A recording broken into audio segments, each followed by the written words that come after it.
مساء الخير. أم، بقالي كتير ما بعملش بس او حتى بنزل فيديوهات على اليوتيوب.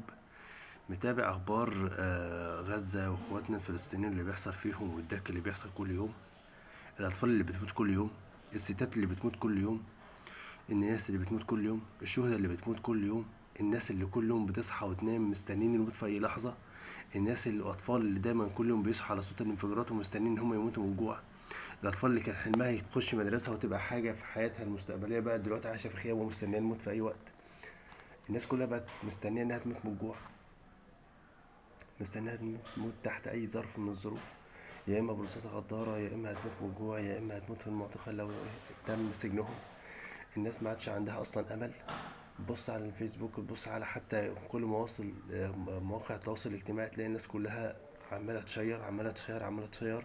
الناس دي مش محتاجة تشير، الناس دي قصتها معروفة، والناس ديت محتاجة حد يتحرك بالجيش بتاعه، والناس تتحرك بالطريقة العسكرية، عرب يتحركوا. حضرتك انت عشان انت دلوقتي مقاطع مثلا حاجة زي كنتاكي ولا بيبسي، مش انت اللي هتنصرهم. اللي بتطلع بمظاهرة مش انت اللي بصوتك ده هتحررهم. اللي بتنزل حتى بوست مش انت اللي بتطلع صوتهم. حتى انا نفسي اللي انا بعمل فيديو، انا برضو كده ما بقدرش اساعدهم.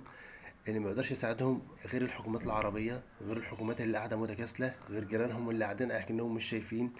ربنا عمره ما هيسيبه، او ربنا عمره ما هيسيبهم اللي هم بيعملوه. انت تتجاهل طفل. انا كل يوم لما واحد مثلا بيصحى، انا عندي طفلة عندها سنتين، كل يوم ما اصحى بحط مكاني نفسي مكان حد شهيد، بحط بنتي مكان الطفلة.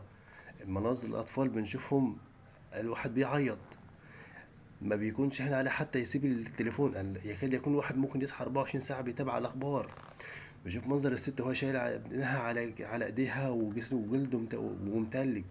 بشوف الأب شايل بنته ولا شايل ابنه على ايديه ومش عارف يدفنه فين. بتشوف المناظر اللي لما تلاقي حتى عاملين جثث برصينها فوق بعض وبالكراكة عمالين يحطوا الردم عليهم أو الرملة. مجازر بتحصل، مجازر بتحصل في الدول الأوروبية. لو واحد مات بيقلبوا عليه الرأي العام. احنا عندنا مجازر ومفيش حد بيقولك انت بتعمل ايه وبتسوي ايه.